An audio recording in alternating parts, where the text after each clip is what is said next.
Good morning mga bossing.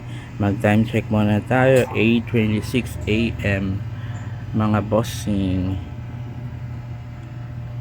Natutuwa talaga ako dito sa ating system mga boss kasi hindi siya nag-iinit talaga. I mean, yung na-maintain niya talaga yung lamig kahit malakas yung harvest kasi ito kahit na umaabot to ng 40 amps itong SRE natin na merong dalawang train na 550 watts na ka-series kahit maabot yan ng 40 amps minsan kasi sobrang tutok talaga yung araw at mainit, walang clouds, hindi yan nag-iinit hanggang ano lang yan 40, maximum 40, 50 ganun, maximum 50.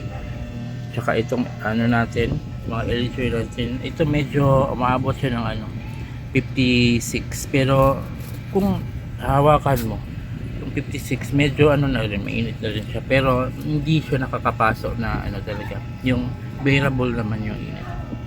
Pati ito kasi ang sekreto ko dyan bakit hindi talaga sila umiinit mga boss is dahil ginamitan ko sila ng ito na sobrang pakinggan nyo, di ba walang ingay kayo maririnig, napaka silent niya mga boss pero ang lakas ng hangin niya mga boss.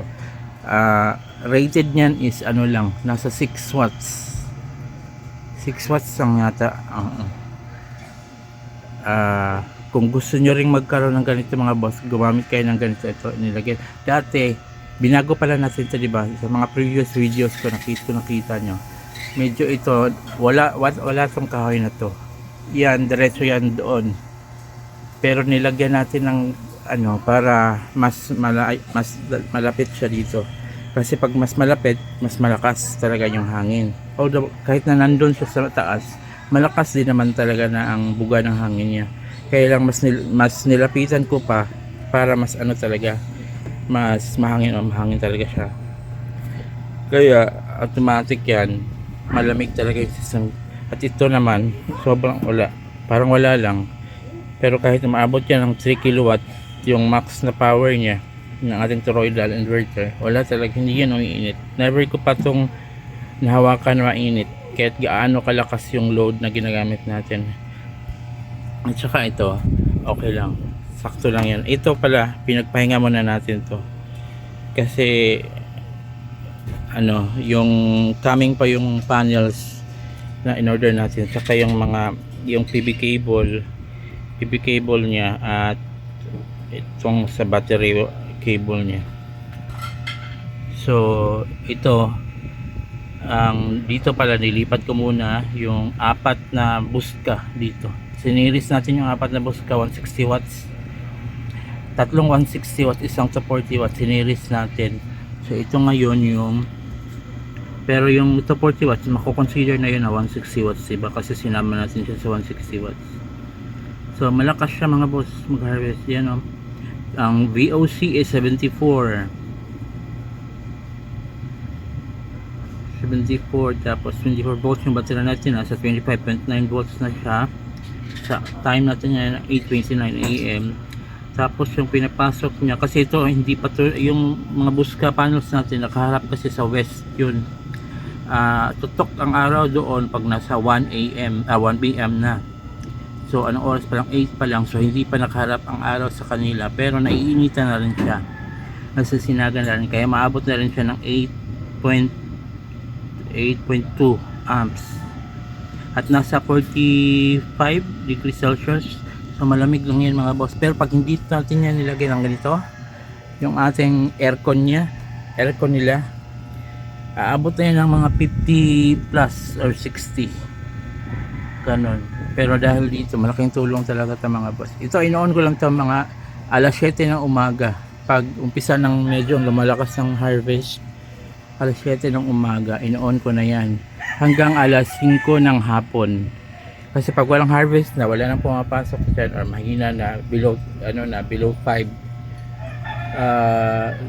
Celsius, 5 degrees Celsius, sobrang lamig na rin, hindi na umiinit. So pinapatay ko na rin yan kasi 6 watts din yan, 6 watts. Pero 7 AM hanggang 5 PM yan, naka-on yan. Yan yung pampalamig natin sa system natin. At hindi lang yan yung pinapalamig pala ng system natin. Sa system natin, ito pati yung battery. Kasi ito, tingnan mo, Yung battery natin, yan. 16 piraso na prismatic cell na sobrang kunat. 5,376 watt hour yung total na capacity ng battery natin mga boss. At napapaisip din ako ngayon, gusto ko pa siyang dagdagan. Pero ang idadagdag ko, iparallel ko na na pre-built na. It's either yung CST na brand or Pony na brand. Yun yung napupusuan ko ngayon na gusto kong idagdag na 24 volts battery.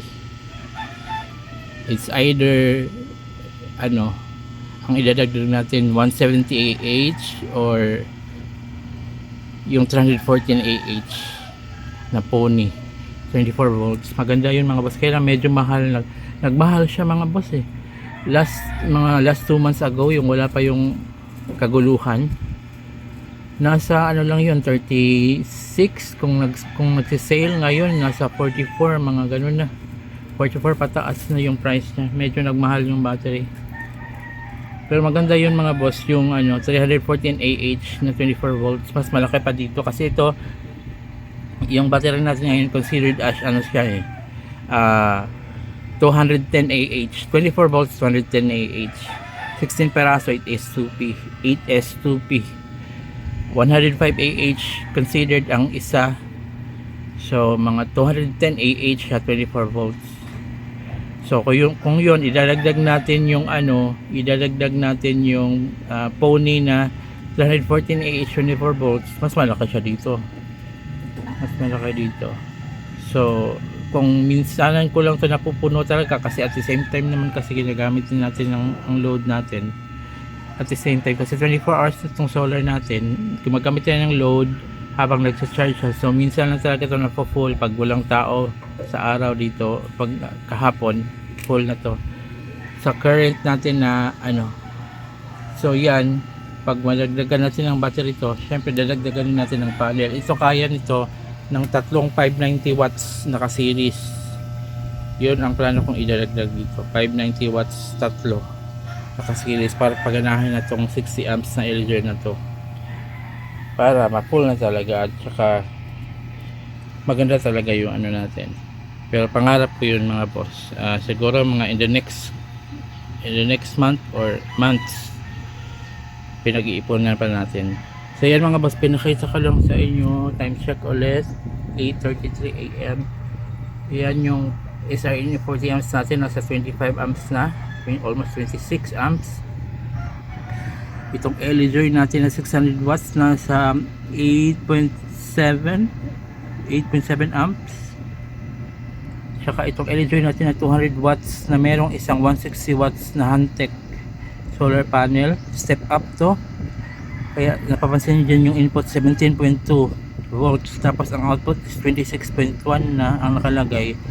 Ang charging voltage pala natin ng tatlong to is 29.2 ang ginamit natin. Minax out ko na kasi hindi naman, ang nakaka-bloat kasi ng battery is yung pag lumalampas na ng 3.65 volts ng matagal yung per cell ng battery, kaya nagbo-bloat siya. Pero mangyayari lang yun pag na full charge na at hindi balance yung battery. Dalawa yung balancer natin, hindi naman siya nag-unbalance ng malala.